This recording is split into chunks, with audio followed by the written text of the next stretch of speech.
গল্পের শুরুতে দেখা যায় রূপমতি তো রাজমহলের ভেতরে ঢুকে গেছে। একটা ঘরের ভেতরে ঢুকে যেই লোকটা জল চুরি করতে এসেছিল সেই লোকটাকে বলছে যে এই ঘরটা কার, এই ঘরে কে থাকে, রাজা না রানী। এরপর রূপমতি দেখতে পায় যে আয়নার সামনে সাজগোজের জিনিসপত্র রাখা আছে। রূপমতি তখন বলছে এত সাজগোজের জিনিস রাখা আছে মানে এটা রানীরই ঘর, কিন্তু রানী কোথায়? লোকটা তখনই হঠাৎই দেখতে পায় একটা পাত্রে জল রাখা। লোকটা তো এবার ছুটে যায়, বলছে জল, এই তো জল। লোকটা যেই এবার ওই পাত্রটাতে হাত দেয় সঙ্গে সঙ্গে দেখা যায় একটা দরজা যেন আস্তে আস্তে খুলে যাচ্ছে। লোকটা তো এবার খুব ভয় পেয়ে গেছে, রূপমতির কাছে ছুটে পালিয়ে যায় আর গিয়ে বলছে এ কি হচ্ছে এখানে, তো শুধুমাত্র ওই জলটাকেই নিতে গেছিলাম। রূপমতি তখন লোকটাকে বলছে না না, আপনি ভয় পাবেন না, এটা কোনো গুপ্ত কক্ষ। রাজপ্রাসাদে এরকম গুপ্ত কক্ষ থাকে, কিন্তু এই গুপ্ত কক্ষ কার, কি আছে এই গুপ্ত কক্ষের ভিতরে? লোকটা তখন বলছে যে নিশ্চয়ই অনেক সোনাদানা মূল্যরত্ন কিছু আছে। রূপমতি তখন বলছে না না, এরকম নাও হতে পারে, প্রাসাদ থেকে বেরোনোর কোনো গুপ্ত পথ হতে পারে কি? অপরদিকে দেখা যাচ্ছে দেবদত্ত, অরু, অভিরাজ সকলে তো কোন একটা গুহার ভেতরে যেন পড়ে যায়। দেবদত্ত এবার যখনই চারিদিকটা ঘুরে দেখতে যাবে একটা পা বাড়ায়, সঙ্গে সঙ্গে তো সেখানে একটা বাচ্চা ছেলে তীরধনুক নিয়ে ওদের সামনে চলে আসে। দেবদত্তকে বলছে খবরদার, যদি এক পাও এগিয়েছো তাহলে এই একটা তীরেই তোমাদের তিনজনকেই শেষ করে ফেলবো। দেবদত্ত তখন বাচ্চাটাকে বলছে এত কম বয়সে চতুর্মুখী তীরবিদ্যা তো শেখা একটা মুখের কথা নয়। মানে বাচ্চাটা একটা তীরধনুক থেকে চারটে তীর একসঙ্গে চালাতে পারে। দেবদত্ত তাই বাচ্চাটাকে জিজ্ঞাসা করছে কে তুমি? বাচ্চাটা তখন দেবদত্তকে বলছে তোমরা কে আর তোমরা এখানে কি করতে এসেছো? তোমাদের গতিবিধি দেখে মনে হচ্ছে তোমরা এ রাজ্যের নও। দেখা যাচ্ছে বাচ্চাটার সঙ্গে আর একটা মেয়েও আছে। এটা দেবদত্তকে বলছে যে তোমরা এখানে কি করে এলে? দেবদত্ত তখন মেয়েটাকে বলছে যে আমরা আমার সঙ্গীকে খুঁজতে গিয়ে এখানে পড়ে গেছি, আমরা এ রাজ্যের নই। কিন্তু আপনারা কারা? আপনারা কি এখানেই এই রাজ্যেই থাকেন? দেবদত্ত এরপর দেখতে পায় যে বাচ্চাটার চোখটাও বাঁধা লাল কাপড় দিয়ে। দেবদত্ত তখন মেয়েটাকে জিজ্ঞাসা করছে কিন্তু এই বাচ্চা ছেলেটার চোখটা বাঁধা কেন? মেয়েটা তো কোনো উত্তরই দিতে পারছে না। দেবদত্ত তো এবার অভিরাজের থেকে তীর ধনুকটা নিয়ে নেয়, নিয়ে ও একটা ধনুক থেকে চারটে তীর বের করে। এবার বাচ্চাটা যখনই দেবদত্তের দিকে চারটে তীর ছুঁড়ে মারে, দেবদত্ত আরও চারটে তীর বাচ্চাটার দিকে ছুঁড়ে দেয়। এবার দেবদত্তের তীর আর বাচ্চাটার তীর তো মুখোমুখি হয়ে যায়। দেখা যায় বাচ্চাটার তীর দেবদত্তের তীরের সঙ্গে পেরে ওঠে না, ভেঙে পড়ে যায়। বাচ্চাটা তো এবার সেটা করেই চিৎকার করে ওঠে, বলছে যে কে ভাঙলো আমার তীরগুলো, কারণ ও তো চোখেই দেখতে পাচ্ছে না, ওর তো চোখ বাঁধা আছে লাল কাপড় দিয়ে। বাচ্চাটার সঙ্গে যেই মেয়েটা ছিল সেই মেয়েটা দেবদত্তকে বলছে কে তুমি, তুমি এত ভালো তীরন্দাজি জানো, আমাদের কি তোমরা ধরতে এসেছো নাকি, কে পাঠিয়েছে তোমাদের? দেবদত্ত এবার নিজের পরিচয় দেয়, বলছে আমি গনগনের রাজ্যের রাজা দেবদত্ত, আর ওরা দুজন আমার সঙ্গী, অভিরাজ আর অরু, মানে অরুন্ধতী। একজন রাজা বিনা কারণে কারোর হত্যা করে না, বরং তার প্রাণ বাঁচায়। দেবদত্ত এবার অভিরাজের কাছ থেকে একটা তীরধনুক নিয়ে বাচ্চাটার দিকে তাক করে। মেয়েটা তো এবার ভয় পেয়ে যায়, ভেবেছে হয়তো ওর বাচ্চাটাকেই হয়তো মেরে ফেলতে চাইছে দেবদত্ত। দেবদত্ত তো এবার তীরধনুকটা ছুঁড়ে দেয়। ঠিক তখনই তীরটা গিয়ে পড়ে বাচ্চাটার পেছনে একটা কাঁকড়া বিছে ছিল, সেই কাঁকড়া বিছের গায়ে। আসলে দেবদত্ত বাচ্চাটাকে নয়, ওই কাঁকড়া বিছেটাকে মারার জন্য তীরধনুকটা ছুঁড়েছিল, ওই বাচ্চাটাকে বাঁচানোর জন্য। মেয়েটা এবার দেবদত্তের এই ব্যবহার দেখে মনে মনে বলছে, মানে মনে মনে বলছে না, সকলকেই বলছে যে সত্যি রাজা সুলভ আচরণ, তোমাদের ভালো মানুষ বলেই আমার মনে হচ্ছে।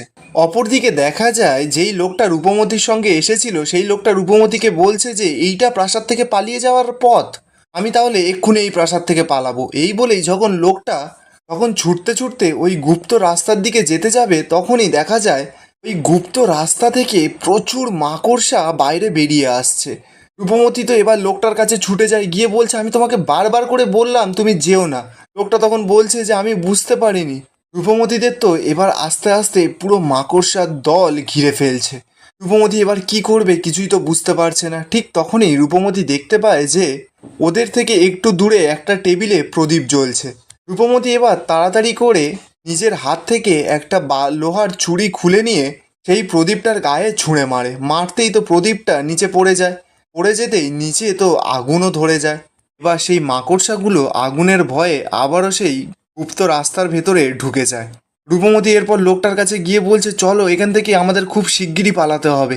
এরপর রূপমতি যখনই ওখান থেকে পালাতে যাবে ঠিক তখনই দেখা যাচ্ছে রাজমহলে সিপাহীরা রূপমতিদের হাতে নাতে ধরে ফেলে। রানীর মন্ত্রী এবার রূপমতিকে বলছে তোমাকে দাসী হিসাবে এই প্রাসাদে ধরে আনা হয়েছিল, কিন্তু তুমি এই লোকটার সঙ্গে মিলে জল চুরি করে এখান থেকে পালাবার মতলব করেছিলে। এবার রাজদ্রোহী হিসাবে তোমাদের দুজনকেই মহারাজের কাছে নিয়ে যাওয়া হবে। এরপর মন্ত্রীটা রূপমতি আর লোকটাকে রাজপ্রাসাদের মহারাজের কাছে নিয়ে যায়। মন্ত্রী মহারাজকে বলছে যে এই মেয়েটাকে ধরে আনা হয়েছিল এই রাজ্যের দাসী হিসাবে। ওই যে লোকটাকে দেখছেন ওকে জল চুরির অপরাধে ধরা হয়েছে। এই মেয়েটি জল চুরিতে ওকে সাহায্য করছিল। তারপর কুহিরে দেবীর কক্ষে ঢুকে এই মেয়েটা আগুন লাগিয়ে দেয়। রাজামশাই তখন রূপমতিকে বলছে যে মেয়েটিকে দেখে তো মনে হচ্ছে ভিনদেশী, কেন করলে তোমরা এরকম? জল চুরি কেন করতে গেলে? রাজ্যের জল তো তোমাদের সম্পদ।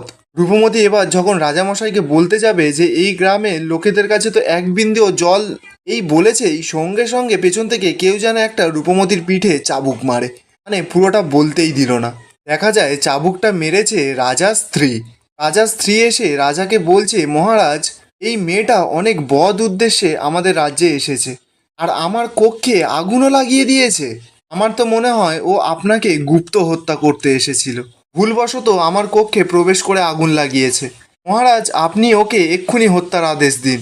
মহারাজ এরপর ও স্ত্রীকে যখন বলছে যে আরে বাবা মেয়েটা কি বলতে চাইছে সেটা তো একবার শুনে নি, তখনই তো মহারাজের স্ত্রী কুহেরি মহারাজের কাছে যায়।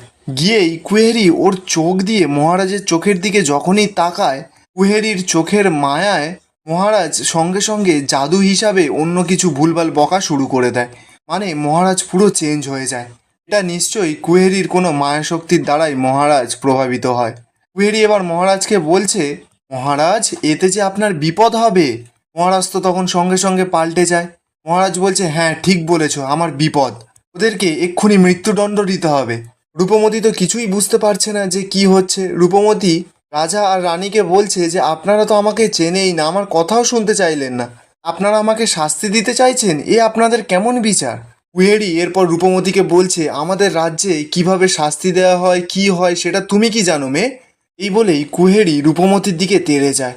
রূপমতি এবার চিৎকার করে বলছে যে আমি কি বলতে চাই সেটা শুনতে হবে। মহারাজ আমি এখানে জল চুরি করতে আসিনি, আপনারা কিছু না জেনে শুনে আমাকে শাস্তির বিধান দিয়ে দিলেন। কুহেরি মানে রানীটা রূপমতিকে বলছে আমি তোমাকে খুব ভালো করে চিনি, তাই তোমাকে বেঁচে থাকতে দেওয়া যাবে না, এটাই আমার বিধান। রূপমতি তো কথাটা শুনেই পুরো চমকে যায়। কুহেরি এবার সকল প্রহরীদের বলছে যে আমি মহারাজের হয়ে আদেশ করছি এক্ষুনি এদের দুজনের প্রাণ নাও তোমরা। এবার দেখা যাচ্ছে সমস্ত প্রহরীরা তো রূপমতিকে মারবার জন্য তেড়ে আসছে রূপমতির দিকে। দিকে রানী মানে কুহেরি মনে মনে বলছে তুমি আমাকে চিনতে পারোনি রূপমতি, কিন্তু তুমি যখন আমার সামনে পড়েই গেছো তাহলে আমি চরম প্রতিশোধ নেব, ভয়ানক মৃত্যু দেব তোমায়। শুধু একটাই আফসোস যে মরার আগে তুমি জানতেই পারবে না যে আমি আসলে কে। রূপমতি এদিকে মনে মনে বলছে যে এই কুহেলি দেবীকে তো আমি চিনি না, তবে এমন কেন মনে হলো যে উনি আমার ওপর প্রতিশোধ নিতে চাইছেন। প্রহরীরা যখন এবার ছুটে এসে রূপমতির গায়ে তরোয়াল চালাতেই যাবে তখনই তো কুহেলি প্রহরীদের আটকায়। প্রহরীদের হাত থেকে তরোয়ালটা কুহেলি নিয়ে নেয়, নিয়ে বলছে যে এই মেয়ে আমার কক্ষে ঢোকার সাহস দেখিয়েছে, ওর শাস্তি আমি নিজের হাতে দেব, ওর মৃত্যু আমার হাতেই হবে। আর এখানেই আজকের এপিসোডটা শেষ হয়ে যায়। আপনাদের কি মনে হয় রূপমতি কি এই প্রাসাদ থেকে বেঁচে ফিরতে পারবে? কমেন্টে অবশ্যই জানাবেন, আর চ্যানেলটা ভালো লাগলে সাবস্ক্রাইব করে যাবেন।